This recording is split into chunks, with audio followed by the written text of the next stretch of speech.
Yo, what is up everyone? Welcome back. If you're new to the channel, I welcome you. Welcome to Bound by Iron. Super excited for video number 2. Before I start today, I just want to go over a little recap of what happened in the first video. Remember, it's super important to figure out what your why is, because down the road, when things get tough, you're going to use that to your advantage and it's going to keep you going.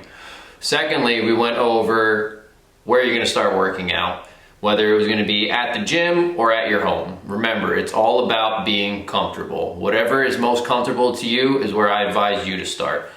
So for today's video, what I'm going to go over is kind of figuring out what your goals are going to be, and then also how you're going to get started with actual working out, the different types of working out, different reps, sets, rest times, things like that. So you can kind of get the gist of what you're going to be looking towards in creating your program or your workout routine. So when it comes to goals, they're super important. You should have, I like to say, an end goal. Something that you want to reach, but you're not going to be able to reach it soon. But something that ultimately down the road you do want to reach. Because when it comes to that goal, there's going to be tiny goals. I like to call them milestone goals. So maybe, for example, your goal is, I want to compete. I want to compete in a bodybuilding competition. Great. If you've never worked out before, it's going to take some time. It's going to take, honestly, probably a couple years if you're new to training. But for like a different goal, say you're more of a heavy set person and you've never been comfortable with going to the pool with your shirt off. Great goal. All right, this next summer coming up, I want to be able to go to the pool and not have to wear a shirt. I want to feel comfortable just wearing a bathing suit. Or if you're a woman and maybe you've always covered yourself up, never felt comfortable in a bikini, maybe you say this year, I want to wear a bikini. Fantastic. Very obtainable, but you have to work at progress. Little by little is what's going to get you to where you want to be. So mapping out that goal is super, super important. So for example, for myself, my goal when I first started working out was I wanted to be able to get a six-pack. For me, that was pretty far away. That was the first goal I'd ever set with fitness. I wanted to have a six-pack. I wanted to look ripped. I always thought someone with abs was always super cool, and I just wanted it. So for me, that was one of my long-term goals, was to be able to have a six-pack. And for me, considering when I really started my fitness, I was 285, 290 pounds. I'm 6'3". For a six-pack to show for me, I'm gonna have to drop about 60, 65 pounds realistically. And then I knew that, and then also getting my education, I knew that healthy weight loss is 1 to 2 pounds a week. So I knew 60 pounds was gonna take me well over a year to lose healthy weight. And I say lose healthy weight because you don't wanna lose weight too fast. Misconception or a problem a lot of people have when they are overweight is they lose the weight too fast. There's a wrong and there's a right way to do it. In the beginning, it's okay to lose weight rather quickly because we're also shedding a lot of water weight, but you can't keep that pace up week upon weeks and months upon months. 1 to 2 pounds of steady weight loss per week is healthy. That's what's going to allow your skin to tighten up.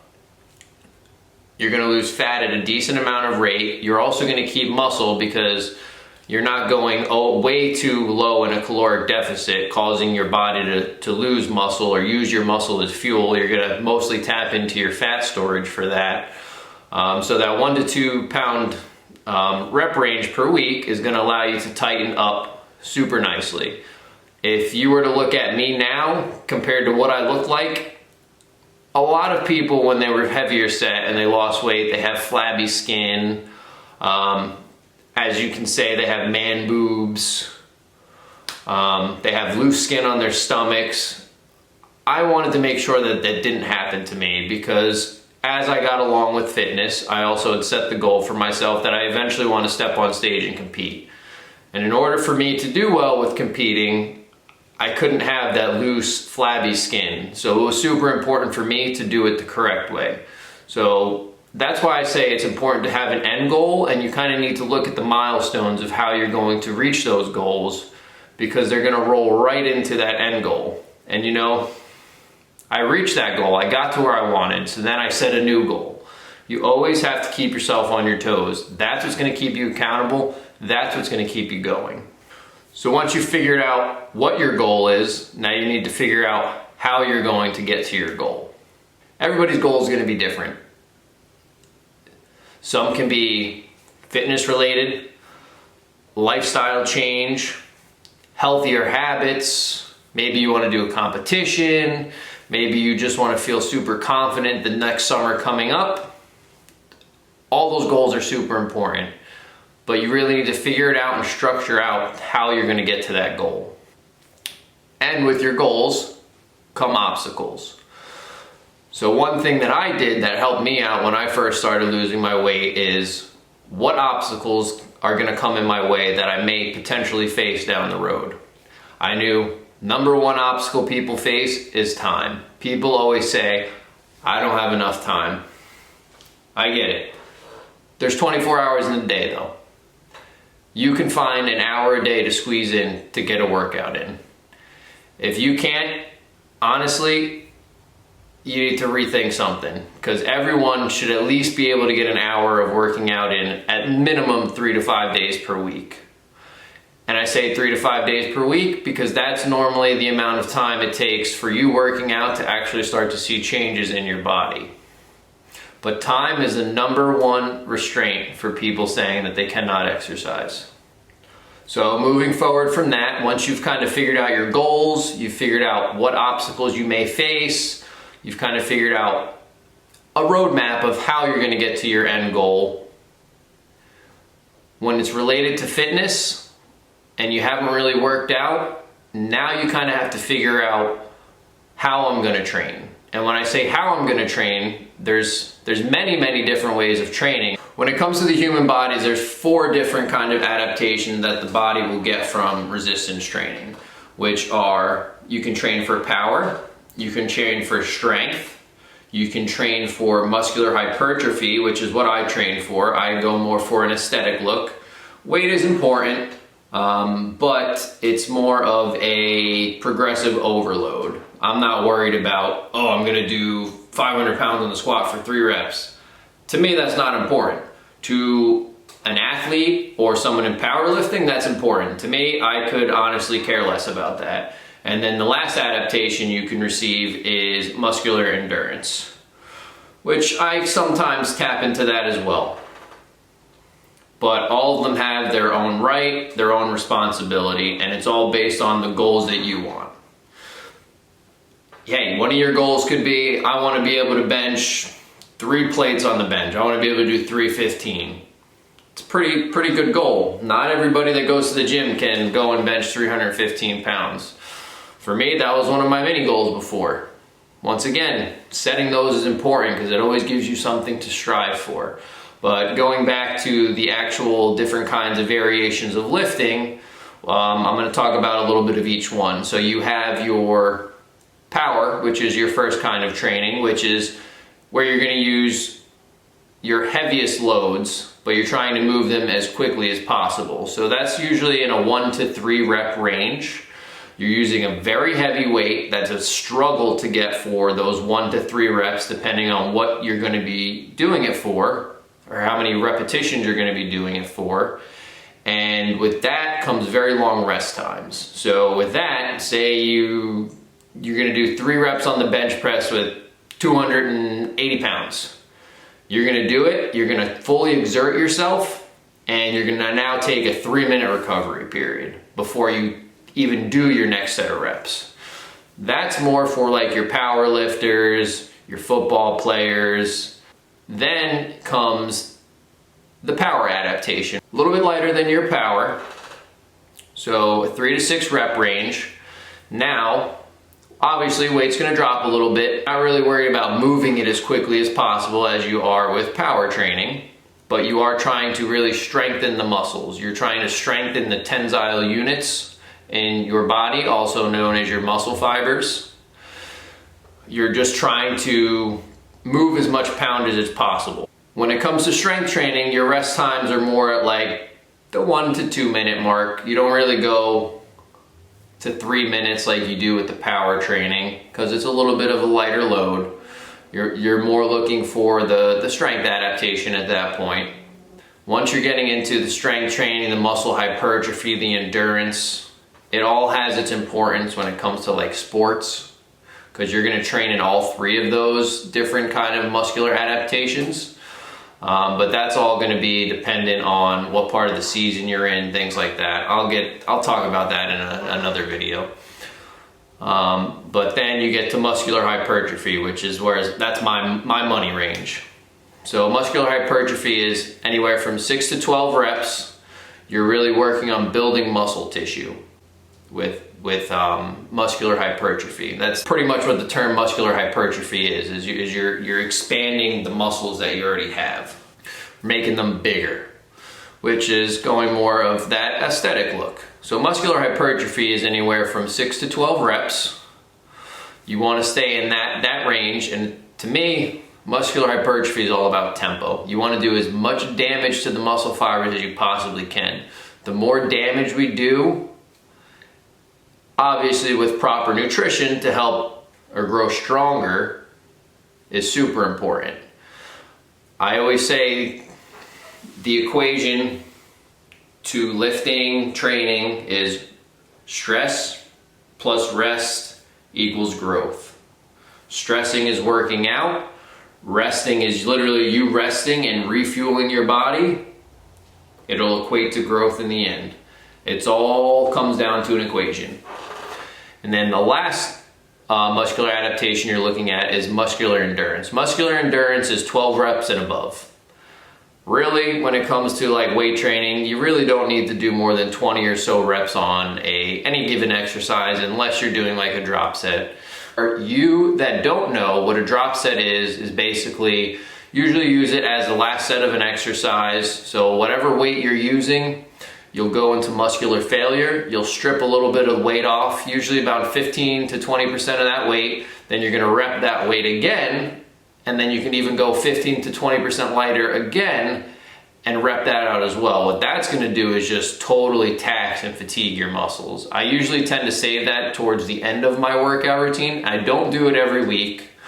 I don't even do it every 2 weeks sometimes, because sometimes it's very damaging to the muscle. But muscular endurance is important. Sports, endurance. Every sport you almost need endurance in. Most team sports you need endurance. You want to be able to last. You want to be able for your muscles to recover quickly. So with muscular endurance, you're keeping your repetitions high, but what you're also doing is you're keeping your rest time very minimum. So normally, muscular endurance is usually 45 seconds or less of rest, which means that the weights that you're using usually have to be a little bit lighter than they normally are for like muscular hypertrophy. Muscular hypertrophy, I forgot to say, hypertrophy rest times are usually anywhere from 45 seconds to a minute and a half.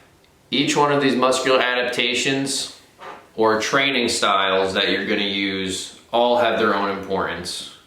You can use different ones, but you have to plan them accordingly. You don't want to be doing like 5 exercises one day of muscular strength and then following it up with 4 exercises of muscular endurance. Your body's going to be confused as to what you're trying to do with it. So if you're going to be doing something, if you're going to be like strength training, use your primary exercises for strength training and then do your secondary exercises in a muscular hypertrophy range. Or so as for me, if trying to bodybuild, I'm going to do mostly muscular hypertrophy rep range, and then my accessories, I'm going to do muscular hypertrophy leaning into muscular endurance. You can hybrid them, which I mean is you can start with one and then taper into the next, but they have to be the ones that are next to each other. It's very difficult to, I'm gonna go do 3 reps on the bench press, give it all out, all I have, and now I'm gonna go do chest press on the machine and go for 20 reps. It's contradicting itself. You want to continue it's a pendulum effect almost. I'll post a graphic on here to kind of show you that'll kind of make it easier for you to see and understand. So when starting your workout routine, I always say to people, don't just dive head first into it. Some people are like, gonna work out, gonna change my diet, I'm gonna do 30 minutes of cardio a day. You are not gonna sustain that. Little changes over time, constantly, is what's gonna keep you accountable and keep you staying for what you're trying to do. So my advice is, if you're an average person and you have not really gotten into working out, you haven't really changed your eating habits yet, don't worry about the eating habits yet. Start working out. I want you to go to the gym 3 to 5 days per week, 45 minutes to an hour. Don't even worry about the cardio yet. Just start weight training. Start with the weight training. Weight train for about 4 weeks. Then you can start to look into changing your eating a little bit. Let your body get used to it. If you just go, I'm gonna train, I'm gonna diet, I'm gonna cardio, you're gonna fall off. And that's not what I want. I want everyone here that's trying to learn or trying to get into fitness, I want you to obtain your goals. And I'm telling you, this is the easiest way to do it. Start with one, start to progress the second one in, then start to put the cardio in. Or vice versa. Start with the weight training, then go add in a little bit of cardio, now start to mess with your food. But I do advise always start with the weight training. What weight training does is, doesn't burn as much fat as cardio is going to burn at that moment. But as you're putting on muscle, you're gonna change something called your BMR. Your BMR is basically what it is. It's an acronym for basal metabolic rate. Your basal metabolic rate is how many calories your body burns in a day just for it to survive. Basically, the more muscle you have on your body, the more calories your body's gonna need to sustain itself. So if you put on more muscle, your body's going to naturally burn more calories. If your eating is staying the same and you haven't changed it and all you've incorporated is weight training and you're putting on muscle because you've never really trained before, that basal metabolic rate is going to start to go up. So now without you even doing anything, you're tapping into more fat burning in your body than you were before and you didn't even know it. So that's why I say always start with weight training. And weight training is very good for both males and females. Female is not going to get bulky off of weight training. That is a complete myth, so don't think that's true at all. The only time a woman is going to get super duper muscular, and where a lot of people are like, that's gross, I don't want to get to that, is if they're taking some kind of performance enhancer. If you are natural and you're doing just training and eating, you're not going to get that bulky look. Don't worry about it. So once you kind of got the weightlifting under your belt, now start to throw in a little bit of cardio. Start with 10 minutes the first week. Then the second week, bump it up to 12 minutes. Just keep bumping it up and up and up. Some cardio is better than no cardio.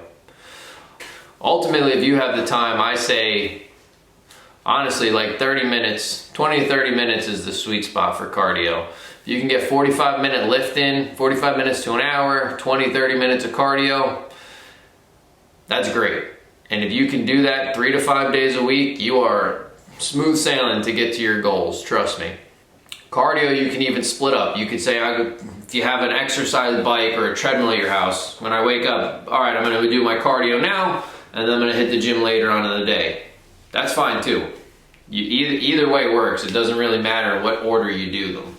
I tend to always do my cardio after my lift though, because if I do it beforehand, I pre-exhaust myself and then my lifts are not where I want them to be, which means I'm not doing as much damage as I could have been doing to my muscles, which in turn is not going to make me grow as fast as I would like to, and my strength isn't going to increase. Then ultimately you'll start to work on your diet. I don't like to use the term diet, I like to use the term nutrition. Diet kind of always gives a bad connotation. People are like, ugh, I gotta go on a diet. No, you just need to make healthier choices. You are going to work on your nutrition. Doesn't have to be a diet. When people look at it that way, I feel like it kind of puts that downhill slope on it. you're gonna slowly start to eat healthier. You're not just gonna plunge into it. Okay, I'm gonna weigh my food. I'm gonna have 5 meals planned out for the day. I'm gonna weigh this, I'm gonna weigh that, no. You're gonna slowly, progressively move into it. You're someone that in the morning, maybe you pick up a breakfast sandwich every morning.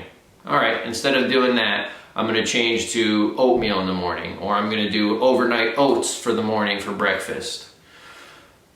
You're gonna make little changes over time. You're eventually gonna restructure your whole eating habits. That combined with your training and your cardio is just gonna set you 10 steps ahead of everybody else, and you're gonna be going so far in the right direction. So that's what I got for you guys today. I hope you picked up on something, or at least learned something from me today that you didn't know before watching this video. Remember, we went over a little bit of the different kind of training adaptations, setting your goals, super important. So moving into the next video, kind of what I'm gonna do is kind of how to structure your workout routine. Like what kind of exercises to do, when to do a certain one, followed by another one, what muscles that you can group together with one another based on if you're gonna be training 5 days a week or 3 days a week, how you can plan that out. So that's it for today. If you guys enjoyed the video, please don't forget to leave some comments. Don't forget to leave a thumbs up, like it for me. That's gonna help push the video out to more viewers, and subscribe, guys, because it's only gonna help make the channel grow. So I'll see you guys next time. Don't forget, Bound by Iron Fitness. Time to grow.